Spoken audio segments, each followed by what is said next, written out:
portant élection des représentants de l'Assemblée au suffrage universel direct, à la vérification des pouvoirs, et je rappelle que, conformément à l'article 3 du paragraphe 3 de notre règlement, tout membre dont les pouvoirs n'ont pas encore été vérifiés siège provisoirement au Parlement.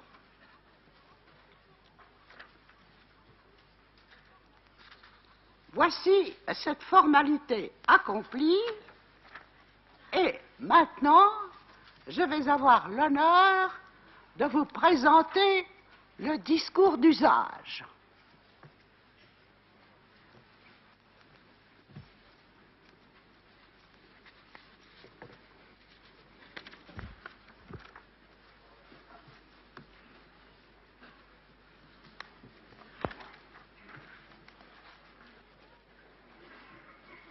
Mesdames et messieurs, les élus de l'Europe,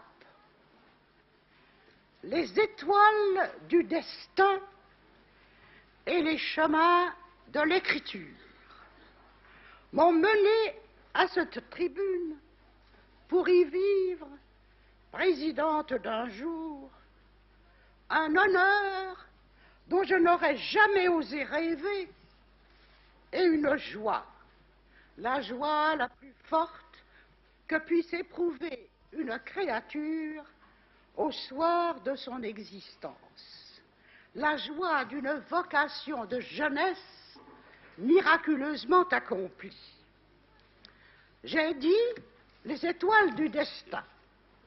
J'y ajoute mes amis politiques qui, en toute connaissance de ma pensée, m'ont permis d'obtenir la confiance des électeurs de mon pays, la France. J'ai dit aussi les chemins de l'écriture, les chemins de la plume et de la loi qui, au temps biblique, se confondaient. Journalistes, écrivains, cinéastes, dont l'encre et les images n'ont jamais trahi la foi, il me semble, en cet instant, n'avoir jamais traversé le siècle et sillonné le monde que pour venir à votre rencontre, en amoureuse de l'Europe, et pour tâcher de formuler avec vous, avec votre approbation, les angoisses et les espérances qui tourmentent, qui soulèvent notre conscience collective. Nos peuples nous écoutent. Les deux Amériques, l'Asie, l'Afrique, l'Océanie nous écoutent. Ah, mes merveilleux Européens, sauvegardons ensemble notre bien le plus précieux, à savoir notre culture et notre fraternité en cette culture. Je vous demande votre accord.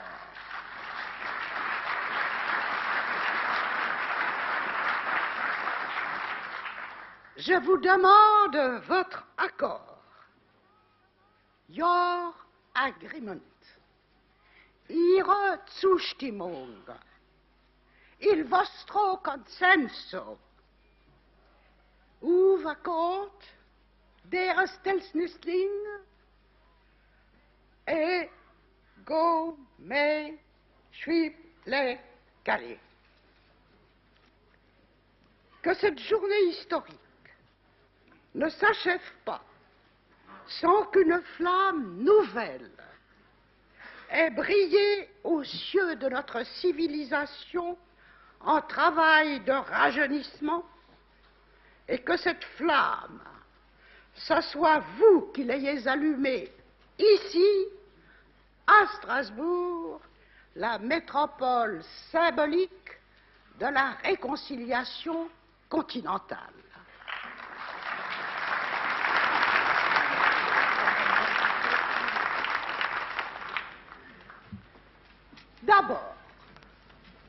D'abord, gardons un sentiment juste de nos personnes placées aujourd'hui dans l'univers à la charnière de la mutation pathétique de l'ère de l'acier en ère de l'atome et, en notre petit cap de l'Asie, à la charnière de la mutation déchirante de nos sociétés de surconsommation en sociétés de type nouveau, obligées de compter avec les impératifs contradictoires de la natalité et des loisirs, des emplois, de la sécurité et du manque éventuel de matières premières.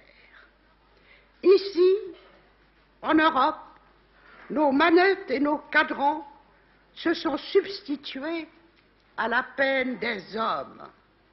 Ailleurs, ceux-ci végètent encore au sein de sociétés de subsistance ou pire, de sociétés de pénurie.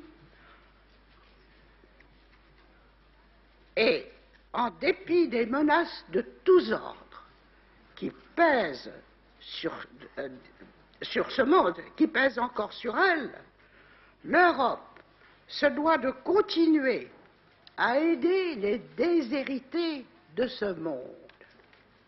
Tel est encore son fardeau, mesdames et messieurs les élus de l'Europe, son fardeau. Mais en tous les cas, que jamais ne nous abandonne le sentiment d'être des légataires et des testateurs. Les légataires d'une spiritualité essentielle et les testateurs de cette spiritualité au bénéfice des générations à venir.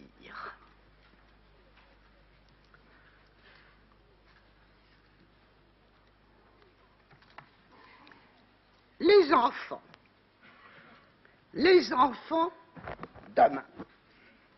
Qui pense foyer, petit ou grand, et le foyer européen est immense, évoque, ne serait-ce que par un rayon de bibliothèque, le culte des anciens. Proches, ceux-ci nous sont familiers. Lointains, ils surgissent, magistraux, des brumes de l'histoire. Honneur à Charlemagne, Karl der Grosse. Il intégra la péninsule ibérique à l'Europe. Il concilia la latinité et le germanisme. En l'année 786, à Attigny, la petite commune des Flandres françaises où se trouvait son palais, il faisait baptiser Witikind de le roi des Saxons, cependant que des moines de notre Irlande défrichaient les rives de la Marne de notre Irlande, dont la Benjamine de cette assemblée porte le nom illustre de Valéra.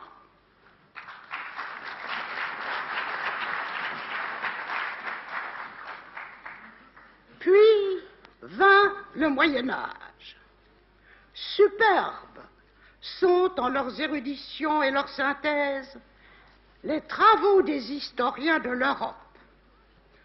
L'usage de cette tribune et le génie de cet hémicycle m'ont contrainte, hélas, à des choix. Je dirais d'abord honneur au pape Urbain II, à l'appel passionné duquel répondirent, pendant des années et animés d'une même foi, des Européens aussi dissemblables que l'Anglais Richard Cœur de Lion, que l'Allemand Frédéric Barberousse, que le roi Saint-Louis, et honneur à Dante, de notre Italie, sa divine comédie est une somme de la chrétienté européenne de son époque, n'oublions pas que des réminiscences islamiques la colorent. Puis vint la Renaissance. Impossible d'en citer tous les humanistes, européens par définition. Gloire à Shakespeare, de notre Grande-Bretagne, qui, de la terrasse d'Elseneur, battu par les flots de notre Danemark, nous a laissé l'interrogation qui nous rend tous être ou ne pas être. Ô Constancy, be strong upon my side. Set a huge mountain between my tongue and heart. I have a man's mind, but a woman's might. Oh, how hard it is for a woman to keep counsel.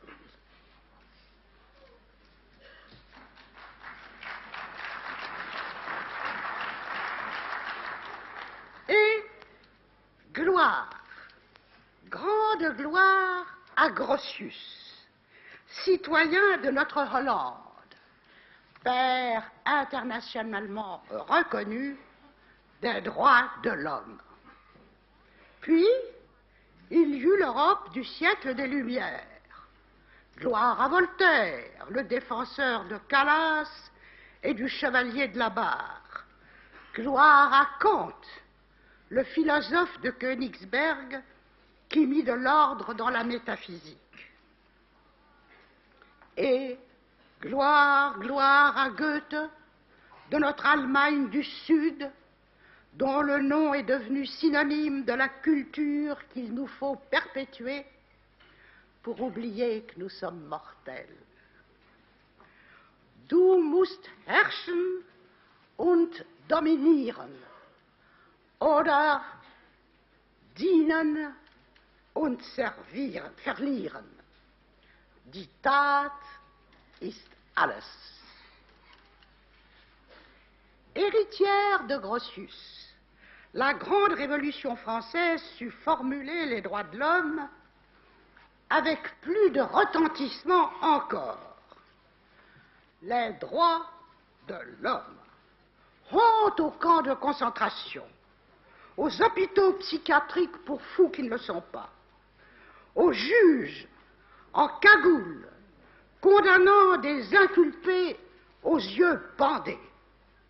Honte au génocide qui endeuille la terre, et ce, j'ose le dire, en toute liberté.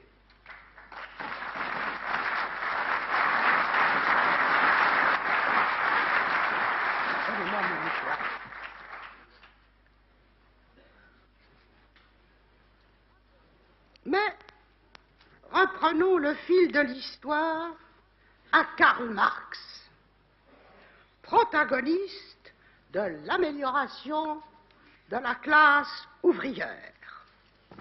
Encore une fois, Israël marquait l'Europe de son feu. Permettez-moi de constater que ce deuxième grand Karl n'a pas vu, lui, son œuvre s'incarner.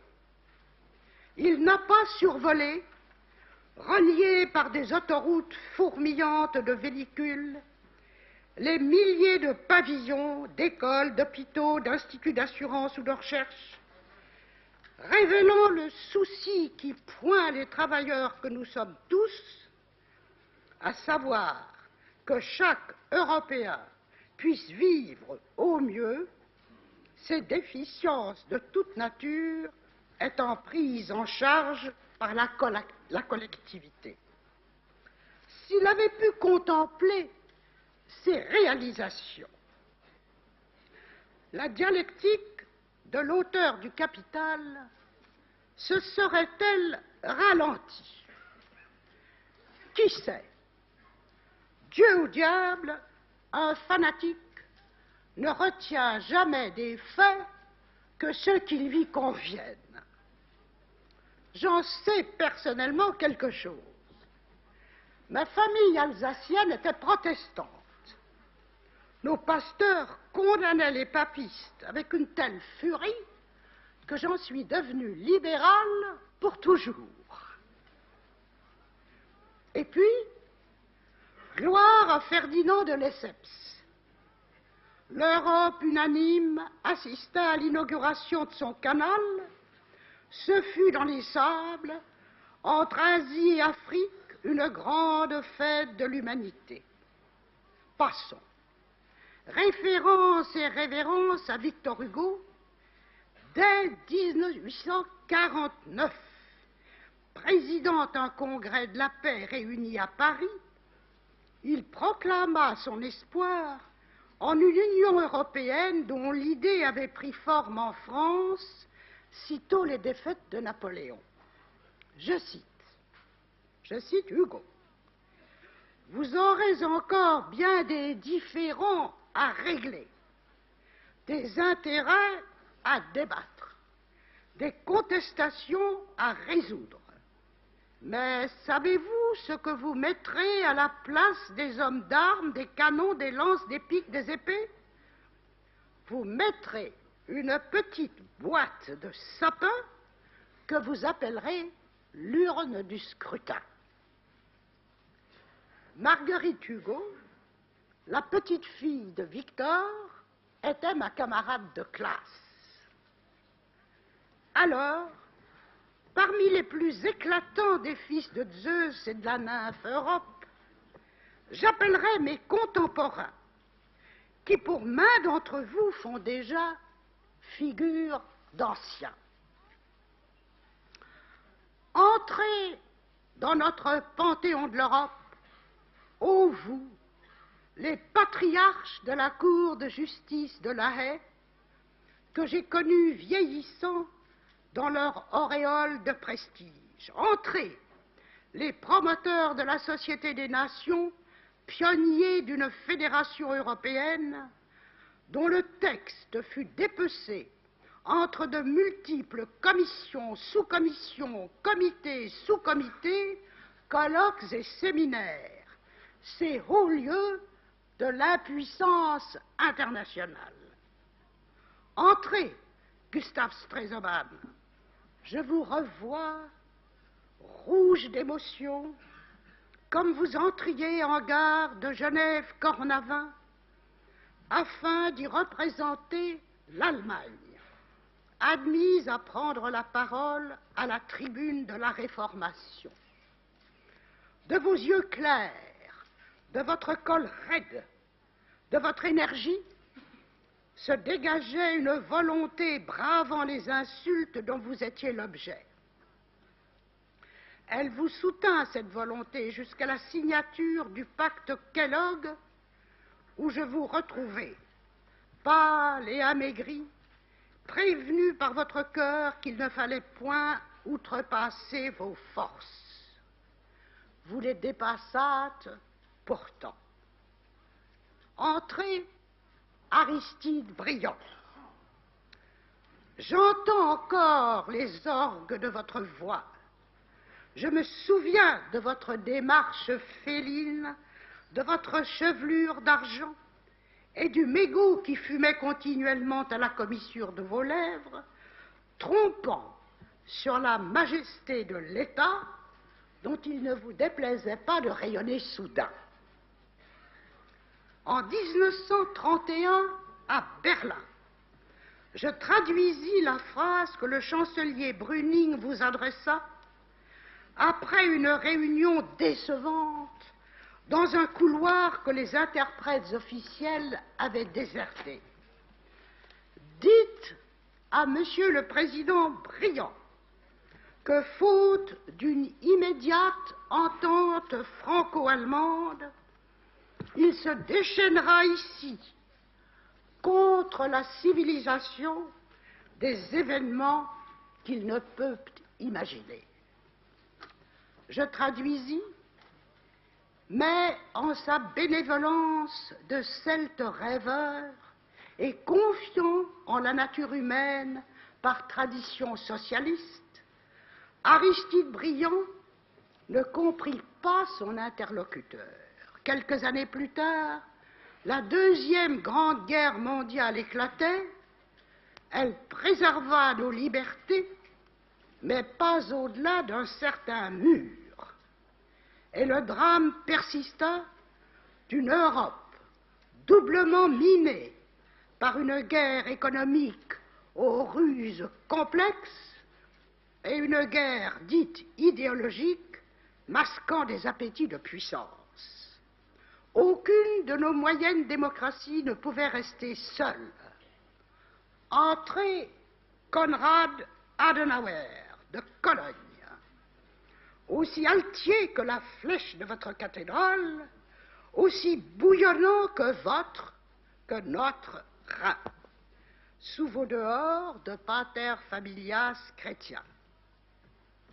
Et entrait l'inoubliable troisième Charles, entrait Charles de Gaulle.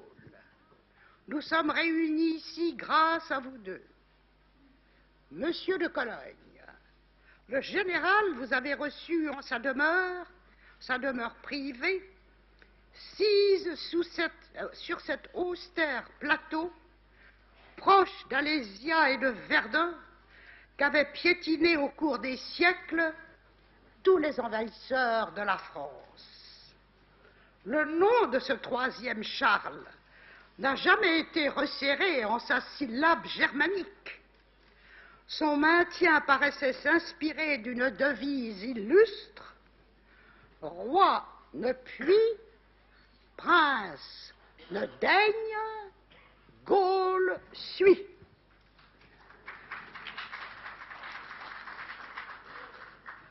Le passant qui contemple la croix de Colombey se sent traversé d'appels mémorables au 18 juin. En granit et hors mesure, elle résiste aux tempêtes, cette croix de Lorraine rose. Parfois, des nuages l'enrobent, qui empêchent de distinguer entre le chef et son monument. Leurs grands bras commandent, leurs têtes se confondent dans les orbes de l'action et les cieux de la pensée. Entrez, Paul Valéry. Dès 5 heures du matin, chaque jour, l'esprit envahissait votre corps fluet. Votre regard bleu sombre choisissait souvent de se poser sur l'Europe. Bien avant la deuxième déflagration mondiale, vous m'aviez expliqué un jour, en remuant le sucre de votre café, que le destin de la civilisation occidentale, la nôtre, se jouerait sur le Yalu, la rivière séparant la Chine de la Corée. Elle m'était inconnue, cette rivière. 2 décennies plus tard, le Yalu se révéla le Rubicon qui sépara le président Truman du général MacArthur. Entrez, Richard Coudenhove-Kalergie, le successeur de votre pan-Europe en cette assemblée, est un prince de Habsbourg. Vous souvenez-vous, Richard, des conférences que nous tînmes ensemble dans le Middle West? Nous étions 3 Européens. Le célèbre travailliste Arthur Henderson de notre Grande-Bretagne nous ayant rejoints. De temps à autre, animé d'un sombre humour, Arthur nous disait: « Mes enfants, mais je suis ici à la recherche d'un prolétaire. » Nous devions exposer nos points de vue nationaux respectifs sur les dissensions qui empêchaient la pantelante Europe du traité de Versailles de se relever. Érigés en une manière de tribunal, nos auditeurs rendraient ensuite leur verdict. Bientôt, nous nous sentîmes tous les trois, fondus en une culture spécifique si forte qu'à la déception générale, nous nous présentâmes en compagnons marchant vers un but commun, le nôtre aujourd'hui, en dépit de quelques coups de canon, après tout sans importance fondamentale. D'ailleurs, nous ne manquions jamais d'exprimer notre reconnaissance aux soldats du Nouveau Monde, épris de leur liberté et grâce auxquels nous avions préservé la nôtre. Nous ignorions alors qu'ils la sauveraient une deuxième fois. Notre survie commune était à ce prix. Elle exigera aujourd'hui encore d'autres sacrifices. Entrée Robert Schuman et Jean Monnet.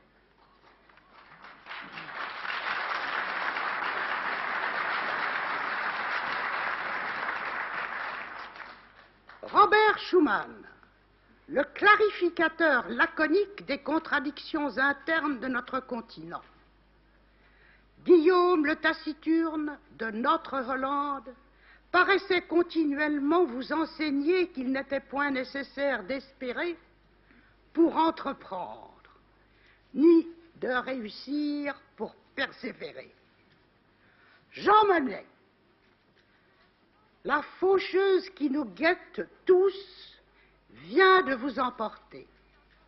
Je vous avais rencontré à Bordeaux en 1914, inconnu, mais déjà juvénilement prophétique.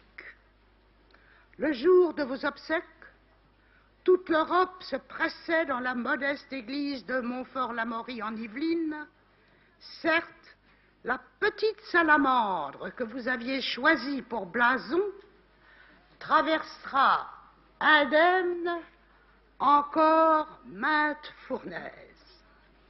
Et revenez parmi nous, Albert Einstein, suivi d'un cortège d'autres éminents réfugiés, et vous, les assassinés, victimes que j'ai connues et aimées de notre combat pour l'épanouissement de l'individu et des droits de nos peuples libéraux.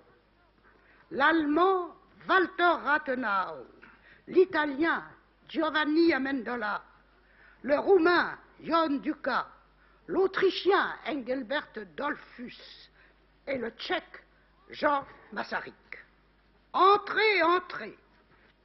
Bientôt notre Assemblée souhaitera bienvenue à la Grèce, qui déjà s'associe en pensée à notre hommage. Il n'est point ici un descendant de ces Cimmériens blonds et barbares qui jadis menaçaient les Lades et qui n'est à cette heure gravi ou ne veuille gravir les degrés de l'Acropole, temple de Pallas Athénée, notre déesse de la sagesse, à laquelle nous avons si fréquemment et si voluptueusement désobéi. Telle est l'Europe, méritons de ceux qui nous suivront le culte que nous rendons à ceux qui nous ont précédés. Mesdames et messieurs, les élus de l'Europe, levez-vous, je vous prie, et recueillons-nous un instant en l'honneur de nos héros. Observons une minute de silence.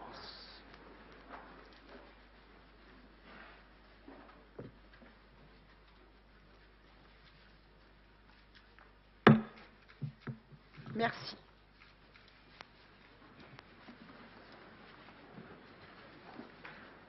Toutefois, que le culte de nos anciens ne sclérose pas notre action et n'occulte pas nos regards fixés sur l'avenir. Redoutons de devenir les classiques de nous-mêmes. L'histoire avance, les conjonctures se renouvellent. Ce qui était impossible hier sera possible demain. D'ailleurs, vous ne partez pas d'une table rase sur des ruines encore chaudes. En 1946, Winston Churchill, de notre Grande-Bretagne, exprimait le vœu que se reconstitua la famille européenne. Dès les années 50, il était apparu, à la suite de la déclaration du 9 mai de Robert Schuman, à 6 de nos États les plus industrialisés, qu'un marché commun, à base d'union douanière et de compensation financière, élèverait le niveau de vie tant de leurs producteurs que de leurs consommateurs. Calcul juste que la pratique appellerait à de constantes révisions. Les 6 du marché commun et des patries signaient donc les extraordinaires traités de Paris en 51 et de Rome en 57. Peut-être du fait de ces plans coopératifs incroyablement hardis en ces temps de règlement de compte entre vainqueurs et vaincus, l'aïeul de la communauté acier-charbon est-il Émile Mayrisch de notre Luxembourg. Mayrisch, dont les entreprises conféraient une dimension internationale à son pays. Mayrisch, ce bourgeois impérial au teint fleuri, qui dès 1921 m'introduisait auprès de ses pairs les industriels de la Roure, en vertu de mon engagement européen. Les 6 sont devenus 9. Ils seront 10 rondement, tous parties prenantes des organismes de consultation, de décision et d'exécution qui œuvrent actuellement dans cette ville même, à Bruxelles et au Luxembourg. Sans ces institutions, sans l'esprit de coopération dont elles ont fait preuve, sans la masse de leurs informations rassemblées en vue d'égaliser les charges et les avantages de chacun, vous seriez retardés dans vos travaux. Elles ont mis en place, depuis 2 décennies, les infrastructures qui permettront à votre assemblée, succédant à l'ancienne Assemblée des communautés, dont l'éminent président Emilio Colombo de notre Italie est parmi nous, de prendre son image de marque avec la consécration du suffrage universel direct. Emilio Colombo avait été l'intime collaborateur d'Alcide de Gasperi,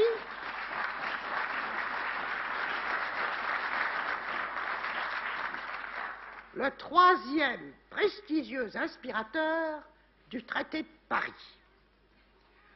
J'ai bien dit le suffrage universel, car les femmes ont eu la part de plein droit qui leur revenait. Elles ne l'auraient pas eu, cette part, lorsque je conduisais en France le combat pour leur égalité dans un climat si désuet que nos adversaires pouvaient avec succès arguer que les mains des femmes étaient faites pour être cajolées et non point pour déposer des bulletins de vote dans les urnes. Sans récuser ces cajoleries, les Européennes ont cependant usé de leurs bulletins, et les voici maintenant, en bien des palais et bien des gratte-ciels, aux rênes du pouvoir. Je salue chaleureusement celles qui se trouvent parmi nous, en particulier venues de notre Irlande, leurs Benjamines, comme je l'ai dit, qui portent le nom illustre de Valera. Elles sont conscientes, sans esprit de ségrégation, de la tâche qui les attend. À vous, qui m'apparaissez si jeune, je rappellerai maintenant l'ouvrage d'un aristocrate estonien, publié pendant le sombre armistice au cours duquel notre continent reprenait souffle avant la Deuxième Grande Guerre mondiale.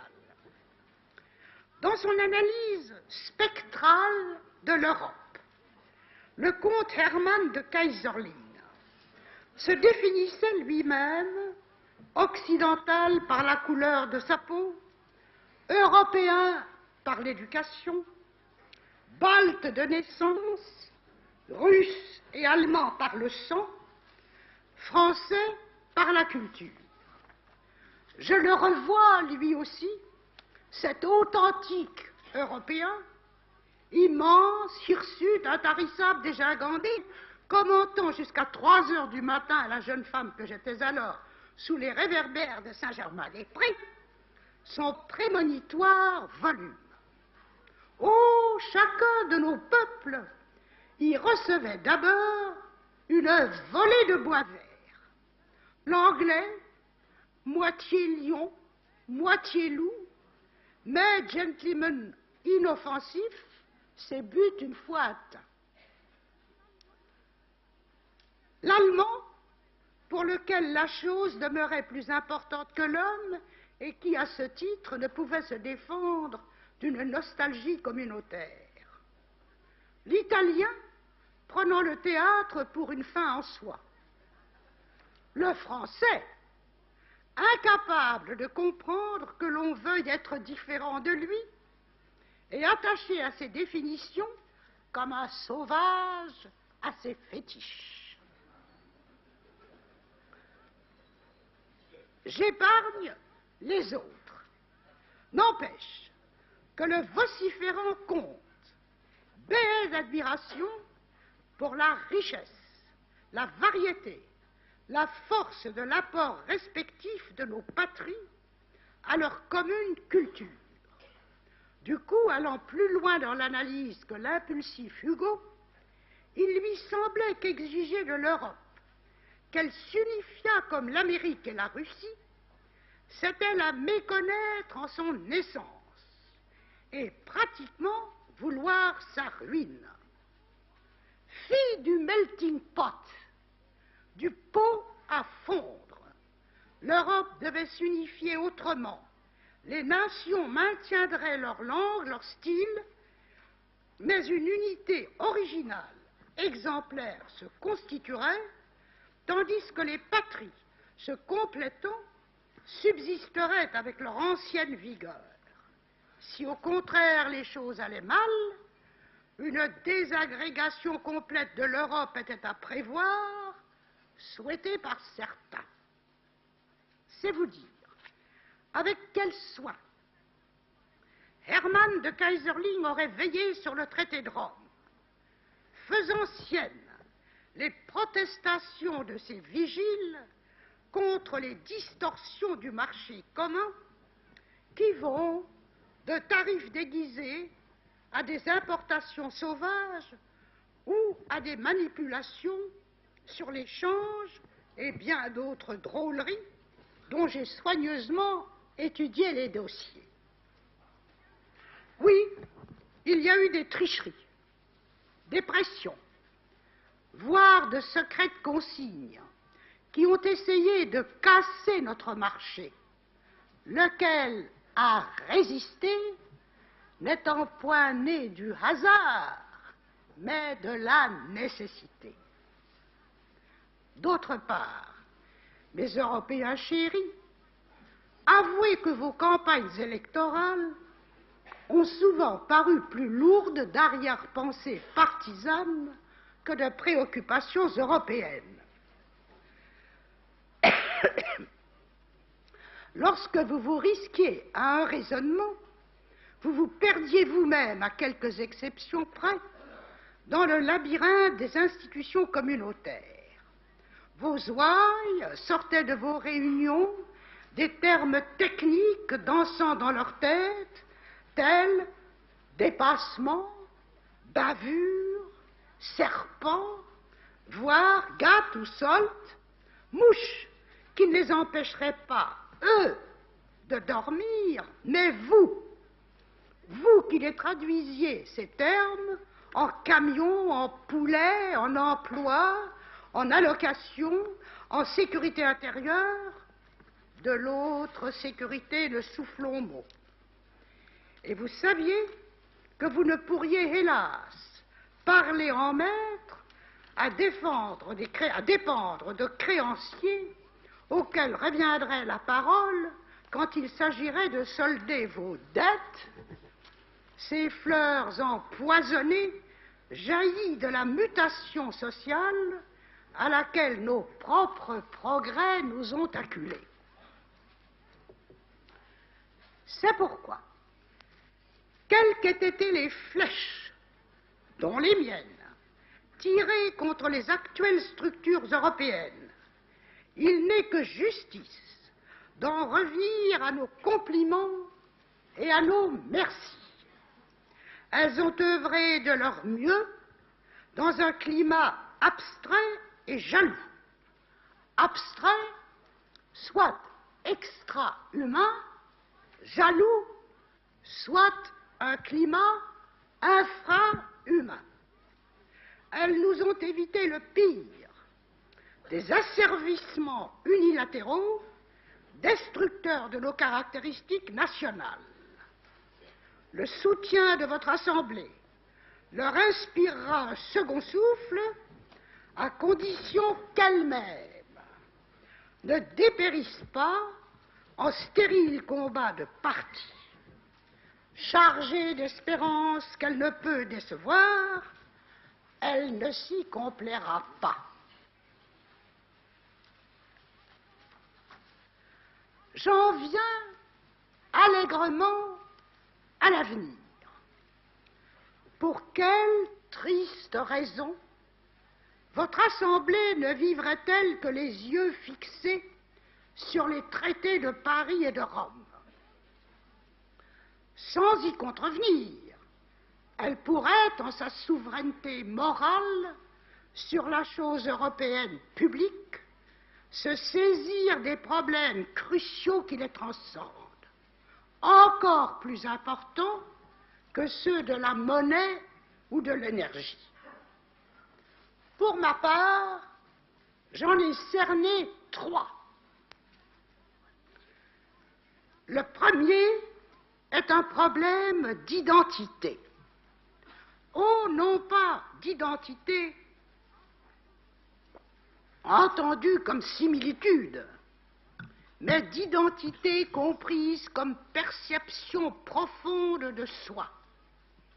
L'insuffisante participation de l'électorat européen à la consultation qui nous a créés prouve combien il est urgent de le résoudre. Impossible de concevoir une Europe sans Européens. Je l'ai déjà dit dans cette enceinte en y recevant le chancelier Helmut Schmidt, lauréat de ma modeste fondation aux destinées de laquelle préside le maire Pfimelin, présent parmi nous, et M. Brown, le président de l'Université des sciences humaines de cette ville. Je l'ai répété à Paris, au Sénat, en recevant de l'éminent Gaston Thorn, d'un autre Luxembourg, et sous la présidence de M. Alain Poher, la médaille d'or Robert Schuman, créée par la FWS Stiftung de Hambourg. Les institutions communautaires ont fait des betteraves, du beurre, des fromages, des vins, des veaux, voire des cochons européens. Elles n'ont pas fait d'hommes européens.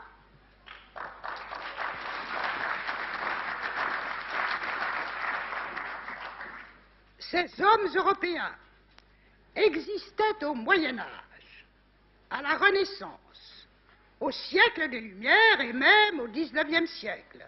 Il faut les refaire. Déjà, la jeunesse s'en charge, circulant sac au dos, ignorant les frontières. Déjà, les villes jumelées ont créé un réseau d'hommes et de femmes allergiques aux conflits passés et qui se savent liés au destin de leur continent. Mais dans leur ensemble, les écoles ne suivent pas, en dépit de réalisations exceptionnelles, telles à Bruges de notre Belgique, celle du professeur Brugmans. Les professeurs échangés distillent leur science en se gardant les ingrats de s'afficher en champions d'une Europe sans laquelle ils resteraient confinés dans leurs établissements locaux.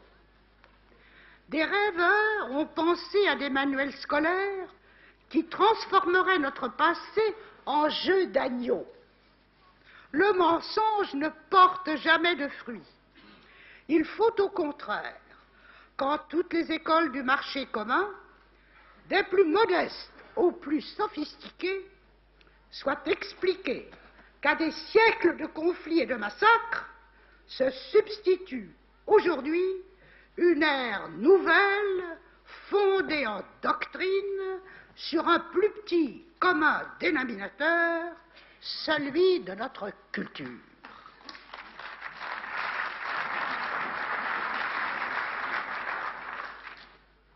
Rentrez dans vos rangs.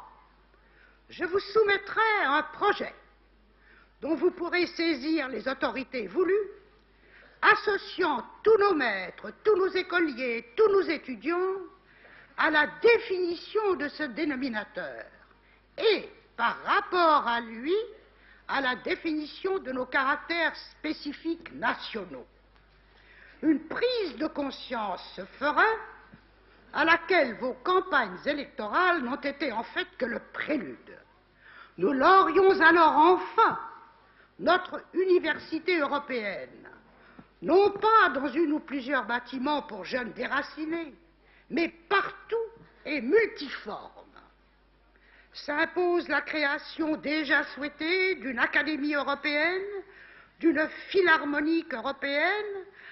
Ajoutons-y des équipes sportives européennes, la culture physique faisant partie de la culture générale. Non, ne restons pas les classiques de nous-mêmes, un ballon porte quelquefois plus loin qu'un obus. Deuxième problème, la natalité. Au train où vont les couples, il n'y aura plus d'Européens bientôt. Bientôt. Alors pourquoi cette assemblée? Pourquoi?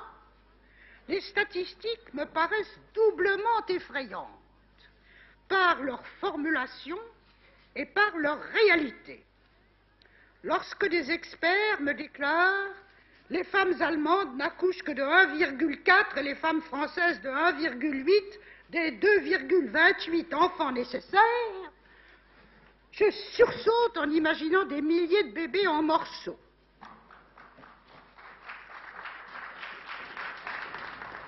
Puis, je partage les affres de la longue agonie chiffrée de notre civilisation.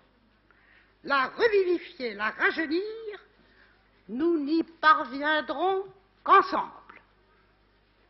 Comme vous tous, j'ai médité sur les pyramides des âges.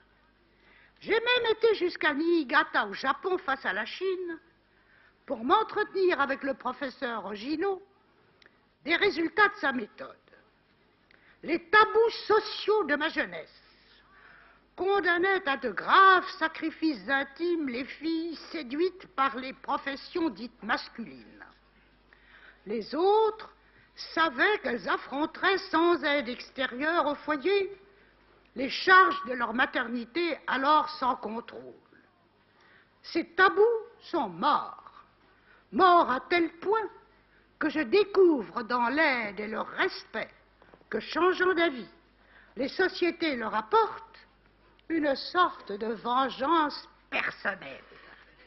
Mais croyez-moi, aucun des achats d'enfants auxquels nos gouvernements affolés s'apprêtent, par des allocations, des dégrèvements d'ailleurs trop lourds à supporter pour leur budget, n'infléchiront le destin inscrit dans les pyramides. Si les femmes occidentales ne veulent plus d'enfants, c'est qu'elles les jugent inutiles, voire nuisibles autant à leur travail qu'à leur agrément.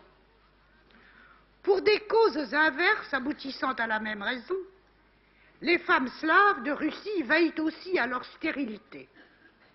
L'enfant collectivisé n'est pas utile à la famille et fort gênant dans une société de pénurie. Plus, ce n'est pas la psychologie de l'assistance consentie aux femmes européennes pour leurs maternités éventuelles qui modifiera leurs sentiments. Cette psychologie sous-entend l'enfant comme une charge, comme un risque, voire comme un malheur, jamais comme un investissement. D'amour, bien entendu, il n'est pas question. Plus encore, l'école incite les enfants à la critique, à l'irrespect des parents et au-delà du mur à leur délation. Je conjure à mon secours un instinct venu du fond des âges. Pourquoi jadis les femmes fécondes étaient-elles bénies? 1. L'enfant collaborait au labeur familial ou le complétait. 2. L'enfant assumait la charge de ses vieux. 3. L'enfant transmettait le patrimoine. Aujourd'hui, l'enfant naît. 1. Impatient, inquiet, les parents se demandent ce qu'ils en feront. 2. Il ne compte pas sur son aide, leur vieillesse étant prise en charge par l'État. 3. Quant au patrimoine, ceux-ci ne se transmettent plus, volatilisés au passage, comme chacun sait. Ce n'est point prétendre que l'aspiration à une société de loisirs ne nous arrive pas également du fond des âges. À l'exception des initiés de la puissance et de la connaissance, les conquérants, les créateurs, les hommes libres n'ont jamais travaillé plus que pour travailler moins. En tout état de cause, si notre Europe en danger veut se perpétuer, elle doit affronter une profonde transformation morale. Il est permis de penser qu'acquis les loisirs, perçu l'interdépendance de la population active et de la vieillesse heureuse, qu'assouvi le besoin naturel de transmettre leurs biens, les couples veuillent multiplier par leurs enfants leur goût de vivre.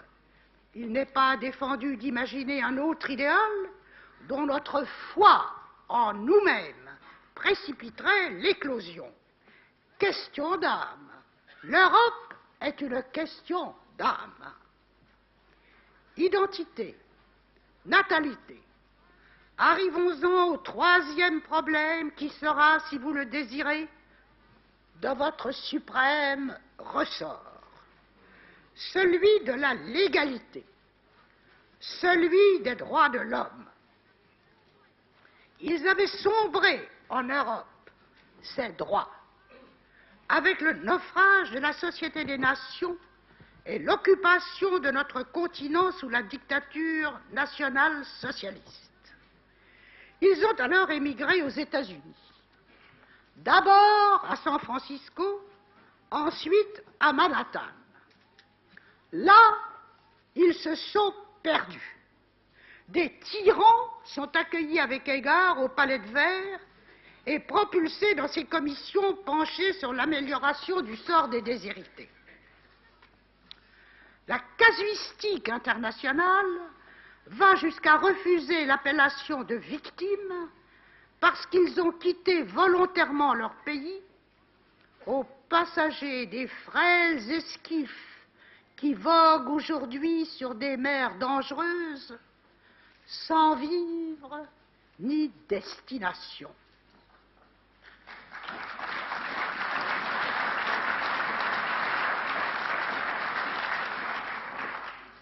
Les responsables des génocides que nous connaissons auraient dû être chassés de l'Organisation des Nations Unies. Qui l'a exigé? Personne.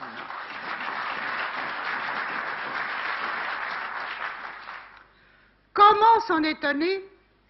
Car si l'on dénomme démocratie les régimes dont l'opposition n'est pas sous terre ou en prison, celles-ci sont moins de 30 à Manhattan, parmi les quelques 150 usagers de son palais, tous, bien entendu, signataires de sa charte. Quel machin s'exclamait le général de Gaulle.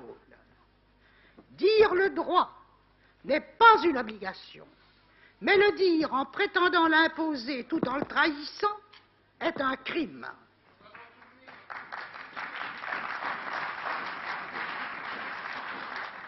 Ce crime, il vous appartiendra de le dénoncer. Encore une fois, soyez exemplaires.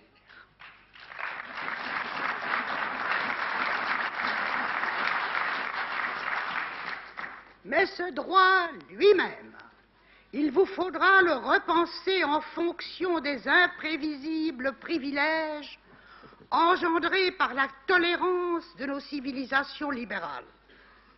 Au nom d'elle-même, cette tolérance s'est inclinée devant le fanatisme et les abus de force. La concentration des pouvoirs techniques, notamment, engendre des excès que ni Grotius, ni les révolutionnaires de 89, ni Marx lui-même n'avaient prévu. Une poignée de fils du désert peuvent de l'extérieur tuer une civilisation à laquelle ils doivent leur fortune, alors que l'Europe, même appauvrie, ne cesse de proclamer sa solidarité vis-à-vis des mal nantis de notre commune vallée de larmes. De l'intérieur, quelques anonymes sans responsabilité morale définie peuvent tenir à leur merci jusqu'à ce que vent, froid, ignorance et paralysie s'en suivent, d'autres foules anonymes, leurs frères. Les Européens redoutent les privilèges, ne serait-ce que ceux des machines. Dans le fil des droits de l'homme et relevant de leur philosophie, s'impose la recherche de nouvelles conceptions quant à la propriété, au travail et au commandement de la culture. Identité, natalité, l'égalité, l'Europe ne retrouvera son rayonnement qu'en rallumant leurs phares, les phares de la conscience, de la vie et du droit. Messieurs les élus d'Europe, vous en détenez les étincelles. Ah, soyez persuadés que cette allocution, si peu conforme aux usages, je l'ai prononcée pleinement informée du péril nucléaire qui nous encercle.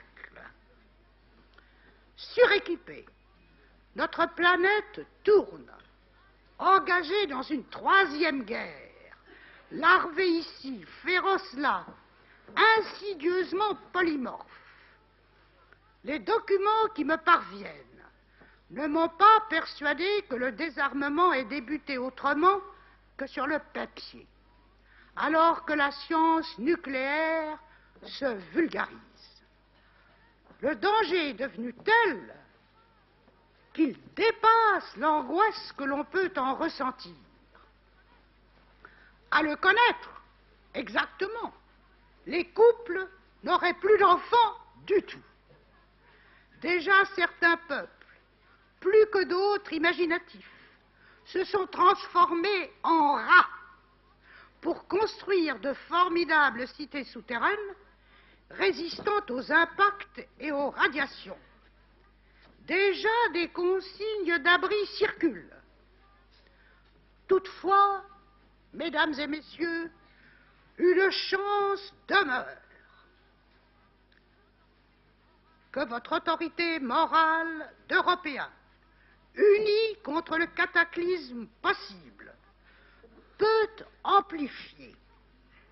Cette chance réside en que ce ne sont point les armes qui tuent, mais les hommes. Les armes, elles, ne demandent ni à être inventées, ni à sortir de leur cachette. Oui, ce sont les hommes qui tuent, et si les 10 que nous sommes n'ont pas encore prévu de s'enterrer, laissez-moi l'illusion de penser que ce n'est point faute de crédit, mais que leur spiritualité leur défend de désespérer de la raison humaine.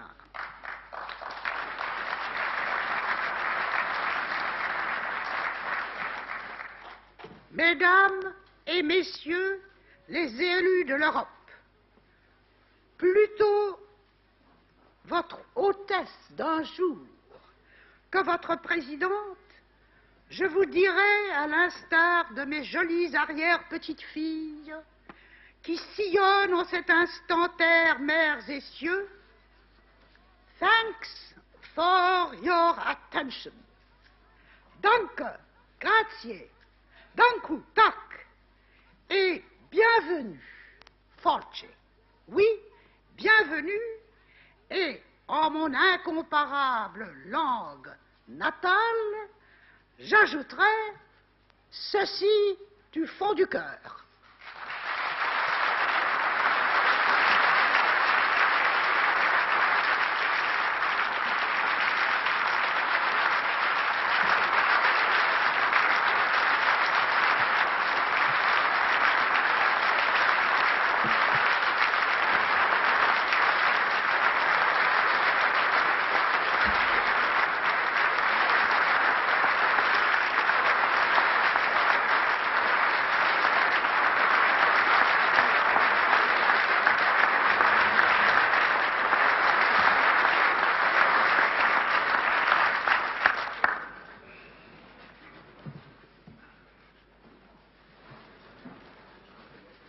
Du fond du cœur. La séance continue. Nous en arrivons à l'ordre du jour qui appelle la vérification des pouvoirs. Conformément à l'article 3 du règlement, la vérification des pouvoirs des membres est confiée à une commission spéciale temporaire composée du doyen d'âge et de 8 membres désignés par tirage au sort. La liste des membres a été distribuée. Depuis son impression, j'ai été informé par les autorités compétentes du Grand-Duché du Luxembourg que M. Pierre Werner est remplacé par M. Jean Voltaire. D'autre part, messieurs François Mitterrand et Gustavo Selva m'ont communiqué par écrit leur démission de représentants. Conformément à l'article 12, paragraphe 2, alinéa 2, de l'acte portant élection des représentants à l'Assemblée du suffrage universel direct, l'Assemblée constate ces vacances et en informe les États membres intéressés, ce qui sera fait immédiatement. Je vais donc procéder au tirage au sort des représentants désignés pour composer la commission de vérification des pouvoirs.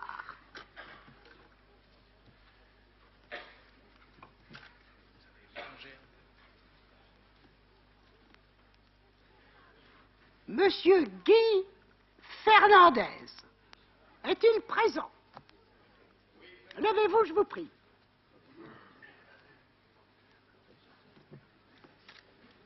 Monsieur Guy Fernandez est donc membre de notre commission.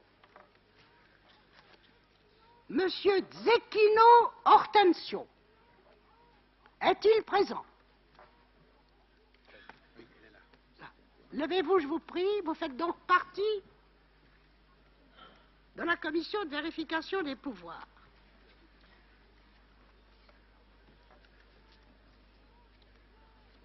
Monsieur Léo Tindemans est-il présent? Vous faites partie de la commission de vérification des pouvoirs.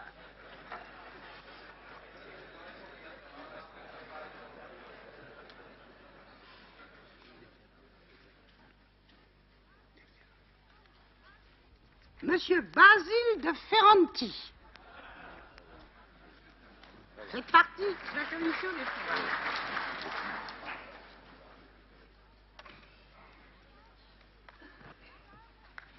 Madame Françoise Gaspard.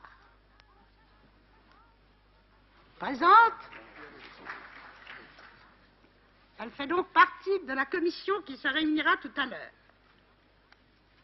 Nous en sommes à combien?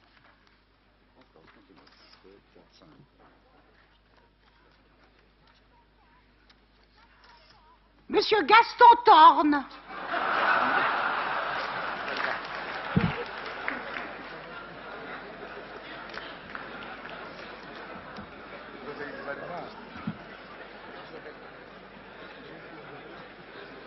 Monsieur John Mark Taylor. Est-il présent? Je crois que c'est déjà dit. Encore un?